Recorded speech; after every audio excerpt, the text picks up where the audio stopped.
Привет, друзья! Не далее, чем вчера, я залил видео, где я сказал примерно следующее. Ну, а без траншей трындец, потому что надо отдавать проценты за предыдущие транши.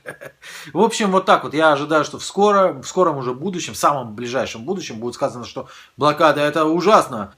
Ждем заявлений Пети. Пока! Привет! Ну, заявление Пети последовало. Для того, чтобы понять, что до этого было, до сегодняшнего заявления, которое было сделано не далее, чем 2 часа назад, я вам покажу, что Петя говорил за несколько дней до сегодняшнего. Украина в четверг объявила о приостановлении транспортного сообщения с Донбассом. Решение было принято Советом национальной безопасности и обороны по инициативе президента Порошенко. Долго-долго рассказывая о том, что блокада это плохо, Петр Алексеевич Порошенко пришел к выводу, что надо запретить полное транспортное сообщение с Донбассом. Не только железнодорожное, но и транспортное. Вообще все, чтобы и птица, как говорится, не пролетело. Это решение было Порошенко. Он объяснил необходимость таких действий обострением ситуации в зоне конфликта на востоке Украины и попытками властей самопровозглашенных республик вести временное управление на предприятиях региона. Когда же будет разблокирована эта блокада? Тогда, когда власти самопровозглашенных республик, самопровозглашенные власти самопровозглашенных республик отдадут предприятия, которые забрали, украинские предприятия. Почему они должны их отдать? И об этом не сказано было в речи Петра Алексеевича Порошенко. Что их вынудит это сделать, неизвестно. Но объявленная блокада, как сказано в решении СНБО, будет действовать до момента возвращения предприятий Донбасса под украинскую юрисдикцию. А вот прямая речь Порошенко, чтобы не переврать ничего. Предлагаю Совету национальной безопасности и обороны принять решение о полной остановке транспортного, а не только железнодорожного сообщения с оккупированной территории до тех пор, пока оккупанты не вернут назад украденные украинские производства. При этом Петр Алексеевич Порошенко, как будто бы споря с самим собой, с Петром Алексеевичем Порошенко, сказал, что блокада влетит Украине в копеечку. Да и в какую копеечку? По всей видимости, в несколько копеечных миллиардов. То, что блокада влетит Украине в копеечку, очевидно. Как дорого обойдется, покажут подсчеты. И вот Петр Алексеевич сегодняшний. Сегодня он вдруг заметил, что все четче кристаллизируется анархия, понимаешь?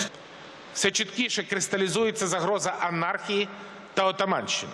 И об этом свидетельствует так называемая блокада.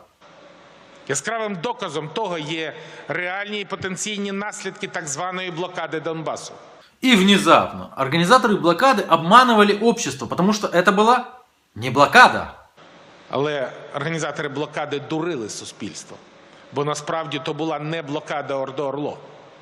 Вдумайтесь в то, что говорит Петр Алексеевич Порошенко. Какая может быть блокада, если там огромный кусок неконтролируемой границы с Российской Федерацией, откуда можно ввозить и также вывозить все, что угодно? Вы запомните эту фразу. Ну яка блокада, коли там дірка в кордоні, в тому числі з Російською Федерацією, в сотні кілометрів? В чем тогда смысл твоей собственной блокады, Петр Алексеевич Порошенко? Дальше он попытается это объяснить. А пока что он говорит о спецоперации России, что эта вся блокада была спецоперацией России. Цель ее была вытолкнуть так называемое неконтролируемое ОРДЛО, так называемое ОРДЛО из Украины. Насправді все це виявилося спецоперацією, направленою на те, щоб виштовхнути окуповані райони з українського Донбасу в Російську Федерацію. Понятно, окей, хорошо. Петр Алексеевич Порошенко, это был ты все-таки? Или может быть, это твоя голограмма была? Может быть, брат-близнец? Предлагаю Совету национальной безопасности и обороны принять решение о полной остановке транспортного, а не только железнодорожного сообщения с оккупированной территории. Все дело в том, что Петр Алексеевич Порошенко вот это вот говорит не собравшимся в зале. Ему плевать на собравшихся в зале. Он это все говорит европейским партнерам, которые отказались выдавать транш как раз таки из-за блокады. И поэтому он объясняет, почему он принял свое абсолютно нелогичное решение о полном запрете транспортного сообщения. Потому что теперь-то мы не имеем права покупать у них там что-либо, потому что предприятия перешли под контроль боевиков. Нам довелося рішенням Ради національної безпеки і оборони тимчасово призупинити транспортне сполучення з окупованою територією, і це носило вимушений характер. А на самом деле мы не должны были, а обязаны были торговать с этими территориями, потому что это якорь, который не позволял этой территории уплыть. Да, это же наши были предприятия, наши. Борючись за повернення території, ми могли і навіть мусили здійснювати товарний обмін з українськими заводами, тими, які змогли залишитися в правовому полі України. Но ведь деньги-то туда шли, а может быть там за них оружие покупали? Нет, не покупали. Эти деньги шли на счета рабочим, на счета, а они их уже украинскими карточками, по всей видимости, обналичивали. Все просто. Вони виплачували заробітну платню в гривнях через банківські рахунки, що унеможливлювало будь-який елемент, будь-яке надходження коштів до сепаратистських угрупувань. То есть, когда ты выплачиваешь зарплаты на карточные счета, получается, эти деньги никак не попадают к террористам, сепаратистам. Тогда объясните мне следующее. По поводу пенсионных и социальных выплат. Що готове хоч зараз виплатити гроші пенсіонерам та соціально незабезпеченим родинам Слов'янська і Краматорська. Однак від учора не робить цього, бо перевозити великі суми грошей у цих регіонах вкрай небезпечно. А зачем перевозить наличку, если вот смотрите, с шахтерами же решили, на карточные счета перечисляли и все, никакой налички не было. Так от я їм відповідаю. 8-й пункт буде виконуватись тоді, коли будуть виконані перших 7.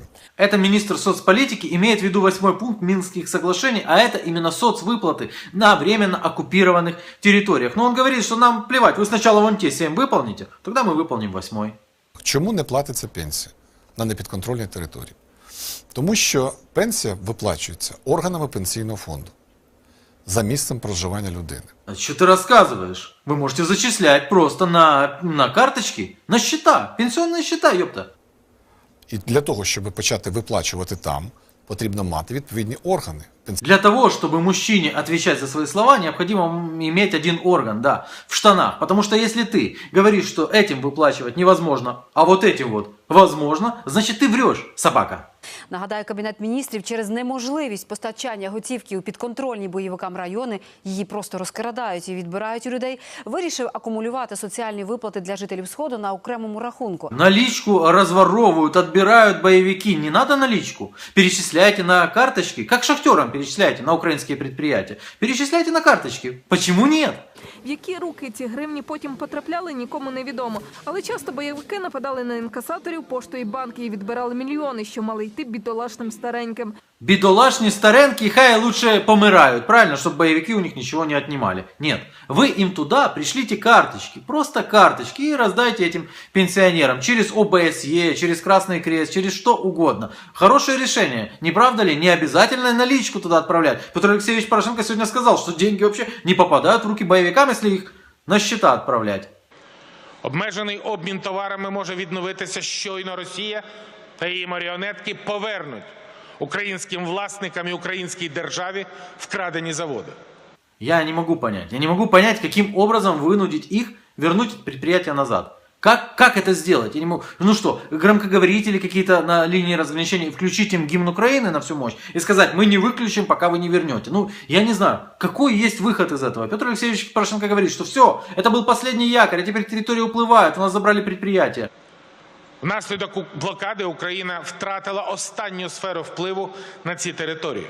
Таким образом, получается, что шахтерам, которые работали на предприятиях Ахметова, можно отправлять деньги безналичные. Более того, в гривне. Интересно, что они в гривне будут в Донецке за эти деньги покупать. И где они будут обналичивать эти деньги. Но это дело десятое. Главное, деньги шли на счета. А вот пенсионерам, рожающим, там, инвалидам эти деньги отправлять на счета невозможно. Потому что им обязательно получать наличку. Почему шахтеры могут получать в безнале, а инвалиды, пенсионеры и прочие, там, дети всякие могут получать только наличными? Этого никто не объясняет. Объясню я. Потому что это выдумка. Потому что это ложь. Потому что пенсионерам и прочим инвалидам, которые нам плевать на них, не перечислялись деньги, потому что это прекрасная возможность пополнить собственный бюджет, украв у них эти средства. А вот шахтерам мы перечисляли, и эти деньги ни в коем случае не попадали в руки боевиков. А если у шахтера брат-боевик, к примеру, он получает на карточку, ему ж кушать надо, поэтому по-любому он как-то обналичивает эти деньги. Он снимает эти деньги, брат ему говорит, слушай, у меня не хватает патрончиков. Он говорит, да конечно, ты же мне брат, на, возьми тебе 200 гривен, обменяй их на рубли, купи себе патронов. Об этом Петр Алексеевич Порошенко ничего не говорит. В итоге мы получаем Петю, которого начинает уже лихорадить. 4 дня назад он принимает одно решение, сегодня он говорит, что то решение плохое, но оно хорошее. Таким образом, он просто запутался. Когда хочешь транш и не так раскорячишься. Я понимаю, но выглядит это очень